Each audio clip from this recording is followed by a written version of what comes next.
दोस्तों, स्वागत है आपका देवभूमि न्यूज चैनल में। आज चलते चलते हम पहुंच चुके हैं श्यामपुर क्षेत्र में। यह हरिद्वार ग्रामीण क्षेत्र का एक क्षेत्र है जहां से मौजूदा विधायक है स्वामी युक्तेश्वरानंद, और पिछले लंबे समय से वो इस क्षेत्र में बने हुए इस बार मौजूदा विधायक है। और पिछले विधानसभा चुनाव की यदि बात करें तो 2016 के विधानसभा चुनाव में वो जो है तत्कालीन मुख्यमंत्री हरीश रावत को हराकर विधानसभा तक का सफर तय कर पाए थे। लेकिन इस बार उनकी जो डगर है वो काफी मुश्किल होती नजर आ रही है। आज हमारे साथ खास बातचीत में मौजूद है गुरजीत लहरी जी। गुरजीत लहरी जी नया जाना माना नाम है यहाँ कांग्रेस का। स्वागत है गुरजीत जी। जी गुरजीत जी, आप जो है जाना माना नाम है, चेहरा है यहाँ, आप भी और प्रबल दावेदार भी हैं विधानसभा चुनाव में कांग्रेस के टिकट से। तो कैसे देखते हैं आप, और जो है क्या क्या संभावना है आपकी टिकट? देखिए, सबसे पहले तो मैं आपको बधाई देना चाहूँगा और आपका धन्यवाद करना चाहूँगा, आपके चैनल का भी और जी आपका भी, कि आपने एक हरिद्वार ग्रामीण बहुत ही अति पिछड़ा क्षेत्र है और एक इसकी भौगोलिक स्थिति भी बड़ी डिफरेंट है, उसकी आवाज़ को और जो यहाँ की जो मेन समस्या है वो आपके माध्यम से अगर हम लोग राज्य सरकार के सामने और पटल पर स्टेट लेवल या राष्ट्रीय लेवल पर उठाते हैं तो ये हमारे लिए बहुत बड़ा अच्छा अचीवमेंट है। और आपके लिए भी मैं आपको भी धन्यवाद देना चाहूँगा, आपके चैनल को भी। देखिए, मैं दावेदार हूँ, मैंने आवेदन किया और मैं टिकट मांग रहा हूँ। पार्टी जो निर्णय करेगी हम लोग उसके साथ हैं। किसी भी तरीके से राज्य में 2022 में उत्तराखंड में कांग्रेस की सरकार कैसे आती है, इस स्थिति में बहुत तेजी से राष्ट्रीय नेतृत्व के आह्वान पर देवेंद्र यादव जी जो हमारे उत्तराखंड के प्रभारी हैं, उनके साथ दीपिका पांडे सह प्रभारी हैं, इंद्रमणि जी हैं और एक अभी और इंदौरा जी आए हैं, और हमारे प्रदेश अध्यक्ष गणेश गोदियाल जी, कैंपेन कमेटी के अध्यक्ष हरीश रावत, पूर्व में मुख्यमंत्री प्रीतम सिंह जी सीएल के लीडर, सब लोग एक मंच पर आकर एक स्थिति में है। फार्मूला एक ही है कि उत्तराखंड में बहुत अच्छी स्थिर सरकार हम लोगों को दे पाए। लहरी जी, क्या लग रहा है ये जो गफलत का माहौल है टिकट का, ये कब तक छट पाएगा और कब तक जो है नाम क्लियर हो पाएंगे?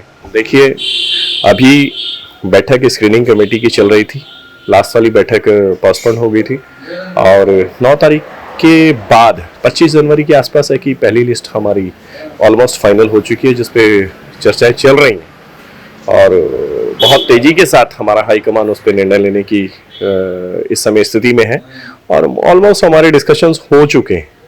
जी, आप जो है राजनीतिक पृष्ठभूमि से पहले से ही हैं, आप जो है कांग्रेस के टिकट पर जिला पंचायत सदस्य भी हैं, आपकी पत्नी यहाँ से। तो कौन कौन सी समस्याएं हैं जो विधायक, जो मौजूदा विधायक है वो यहाँ दूर नहीं कर पाए? देखिए, मैं आपको एक बात बताऊं, 10 साल से ये विधायक है और अभी लास्ट जो इनका टर्म था, पहला टर्म, उसमें ये बहाना बनाते थे कि कांग्रेस की सरकार है, मेरी सुनवाई नहीं हो रही है। आप इनका इतिहास उठा करके देखिए, मैं समझता हूँ कि जितना ये 5 सालों में काम कर पाए उससे ज्यादा बेहतर ही इन्होंने कांग्रेस की गवर्नमेंट पे इनके प्रस्ताव उसमें नाम लिखा हुआ है और इन्होंने जो योजनाओं की डिमांड हमारी कांग्रेस के मुख्यमंत्री से करी थी, उन्होंने किसी भी भावना, द्वेष भावना ना रखते हुए या राजनीतिक भावना ना रखते हुए इनको एक जनप्रतिनिधि के तौर पर, विधायक के तौर पर जो इनकी मांग थी क्षेत्र की समस्या को देखते हुए उस पर संज्ञान लेते हुए इनको योजनाएं देने का काम किया। लेकिन उसके उल्टा विपरीत कांग्रेस की सरकार, भारतीय जनता पार्टी की सरकार में ये बिल्कुल फ्लॉप रहे हैं। जब से पुष्कर सिंह धामी मुख्यमंत्री बने, इन्होंने कैबिनेट मंत्री की शपथ ली है, तब से मैं समझता हूँ कि ये घोषणा मंत्री इनके पास विभाग आ गया घोषणाओं का। ये लगातार घोषणा को अंबार लगा रहे हैं, जमीन पर पटल पर कुछ भी नहीं है। आप देख सकते हैं इसकी स्थिति ऐसी है, हालात ऐसी हैं ग्रामीण के। आपको ये कांग्रेस टिकट देती है तो किन मुद्दों को लेकर आप जनता के बीच जाएंगे वोट की मांग करके लिए? देखिए, सबसे पहले तो मैं आपको एक बात बता दूं, मैं स्थानीय नेता नहीं हूँ, मैं बेटा हूँ। मैं स्थानीय नहीं, स्थानीय हूँ और मैं हरिद्वार ग्रामीण का बेटा हूँ, मैं नेता नहीं हूँ। यहाँ की जो स्थिति है, यहाँ की जो समस्या है, आज नौजवान बेरोजगार है। शेड्यूल की अभी बात करिए, शेड्यूल की घोषणा केवल हुई है, उसका बहुत लंबा प्रोसेस है। ये बात काम अगर 5 साल पहले करते तो आज कम से कम हम लोग 80% काम कर चुके होते उस पर। तो मैं भी समझता हूँ कि हाँ, शेड्यूल की स्थापना हो चुकी है। लालडांग को पर्यटक के तौर पर स्थापित करना, हेल्थ के ऊपर काम करना, शिक्षा के ऊपर काम करना, ये मेरी महत्वपूर्ण मुद्दे हैं। बिल्कुल। अभी पिछले दिनों जो है, जो मौजूदा विधायक है युक्तेश्वरानंद जी, कैबिनेट मंत्री भी हैं, उन पर अवैध खनन कराने के काफी गंभीर आरोप लगाए थे, उसके बारे में भी आपने मोर्चा खोला था। कुछ बताइए कि कैसे देखते हैं? देखिए, जो खंडर है वो इमारतों के हाल बता देते हैं। आपसे कोई चीज छुपी नहीं है। आपने देखा है जो चीर हरण हुआ है, मुख्यमंत्री खनन प्रेमी है और उनका पुराना एक्सपीरियंस है। और मैं समझता हूँ आज से नहीं, वो पिछले कई सालों से इस चीज में इन्वॉल्व है। आज पूरे उत्तराखंड में जहां से चीरहरण हो सकता है, नदियों का जहां से खुदान हो सकता है, चाहे आप उत्तराखंड में हरिद्वार ग्रामीण की बात करें, कोटद्वार की बात करें, खटीमा की बात करें, उधम सिंह नगर की बात करें, बड़े लेवल पर पूरी हरिद्वार ग्रामीण तो इसकी जद्दोजहद में है ही है। और स्वामी यतीश्वरानंद जिस तरीके से उसमें इन्वॉल्व है, आप देख सकते हैं कि उसमें बाहर के लोगों को ला करके एक पर्टिकुलर व्यक्ति को लाभ पहुंचाने के लिए किस तरीके से नियम की धज्जियां उड़ाई जा रही हैं, ये आपके सामने है। श्यामपुर क्षेत्र को एक पिछड़ा क्षेत्र माना जाता है। यहाँ की मूल समस्याएं क्या हैं जिनको स्वामी जी अभी तक पूरा नहीं कर पाए? देखिए, आज आप आए हैं मुख्यालय से, आप अभी 12 किलोमीटर पे खड़े हैं। आप अभी अंदर गांव में जाइएगा, आपको मुख्य मार्ग ये दिखाई दे जाएगा। मुख्य मार्ग से आप पुरानी हरिद्वारी सड़क तक जाएंगे तो आपको हालात इसकी गांव के नजर आ जाएंगे कि अंदर गांव में क्या स्थिति है। अगर बात करें एजुकेशन की तो इंटर कॉलेज केवल और केवल कांग्रेस के शासन में यहाँ पर हुआ। स्वामी जी ने अपने शासन में किसी भी तरीके का कोई ना तो शिक्षा के ऊपर कार्य किया और ना ही कोई चिकित्सा के ऊपर काम किया। आज भी हमारे पास छोटा ही मात्र शिशु केंद्र है, एक पीएचसी सेंटर हमारा लालडांग में है। अगर आप देखेंगे तो मैं श्यामपुर तो बिल्कुल लगता हुआ क्षेत्र है, यहाँ किसी भी प्रकार की कोई भी राज्य स्तर पर सड़कों की बात है तो सड़कों की बात तो आज इंटरलॉकिंग टाइल्स की अगर मैं देख रहा था, अभी कुछ 2-2.5 करोड़ रुपए की योजनाओं का भी उद्घाटन शिलान्यास, कल भी नारियल फोड़ा, तो ये एक रूटीन में है।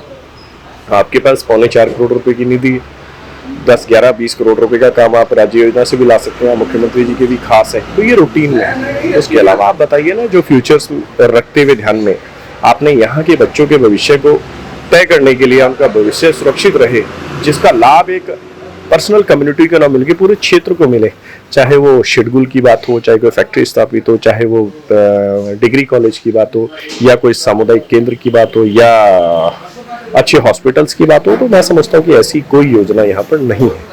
मौजूदा सरकार जो है किन किन मुद्दों पर विफल मानते हैं मौजूदा सरकार को? विफल रही है। मैं आपको एक बात बता दूं, मौजूदा सरकार किन मुद्दों पर विफल नहीं हुई है, मैं ये खुद डायग्नोज करने में कंफ्यूज हूं। आप देख लीजिए, हर क्षेत्र में 4 साल तक मुख्यमंत्री जी को ये नहीं मालूम पड़ा कि हमारे यहाँ, आपने देखा होगा पहले वाले लॉकडाउन में किस तरीके से प्रवासी उत्तराखंडों का हाल रहा है। मुख्यमंत्री त्रिवेंद्र सिंह रावत जो पूर्व मुख्यमंत्री रहे, उन्होंने मना कर दिया था कि मैं अपने लोगों को उत्तराखंड में एंट्री नहीं दे पाऊंगा, मैं लाने में सक्षम नहीं हूं। वो तो जब राजस्थान के मुख्यमंत्री अशोक गहलोत जी ने शुरुआत की, हम लोगों ने, कांग्रेस ने चिल्लाना शुरू किया कि हमारे प्रवासी हैं जिनके पास पैसे खत्म हो गए, जिनके पास खाने के लिए लाले पड़ गए, उनके लोगों ने उनको नौकरी से निकाल दिया, उनके मालिकों ने नौकरी से। बड़े स्तर पर हमारे उत्तराखंड के लोग होटल लाइन में, हमारे अलग अलग राज्यों में और पूरे देश के साथ विदेशों में भी काम कर रहे हैं, जो उस समय जॉबलेस हो गए थे। उनके पास जब इनकम नहीं बचा, इनकम ऑफ सोर्सेज नहीं बचे, उनके मालिकों ने हाथ खड़े कर दिए, तो वो केवल और केवल राज्य सरकार के ऊपर डिपेंड थे। आपने क्वारंटीन सेंटरों के हालात देखे होंगे, झोपड़ियों में आकर के लोगों ने एक आत्मनिर्भर भारत के तौर पर जो नारा दिया था मोदी जी ने, वही उस समय सच्चाई हुई कि लोग आए अपने खर्चे पर। उस समय हालात इस तरीके के थे, 0 लेवल पर इनकम थी, कोई संसाधन नहीं था, कुछ नहीं था, झोपड़ियों में लोगों ने टाइम निकाला, सरकार की कोई सपोर्ट नहीं मिली। उसके बाद सड़कों की बात करें तो सारी सड़कें जर्जर हैं। चारों धाम यात्रा की बात करें, वो फ्लॉप गई। टूरिज्म के तौर पर उत्तराखंड बिल्कुल फ्लॉप गया। अगर उत्तराखंड ने तरक्की करी तो भ्रष्टाचारी में करी है, अगर उत्तराखंड ने तरक्की करी है तो भ्रष्टाचारी में करी। आप किसी भी फाइल को लेकर के कमीशनखोरी की बात करें, चरम पर है। खनन की बात करें, चरम पर है। शराब के कारोबार की बात करें तो चरम पर है घोटाले। ये थे हमारे साथ गुरजीत लहरी, जो वरिष्ठ कांग्रेसी नेता भी हैं और विधानसभा से प्रबल दावेदार भी हैं कांग्रेस के टिकट के। इनका कहना है कि सरकार हो या यहाँ के जो मौजूदा विधायक स्वामी यतीश्वरानंद हो, वो पूरी तरह विफल रहे हर मोर्चों पर।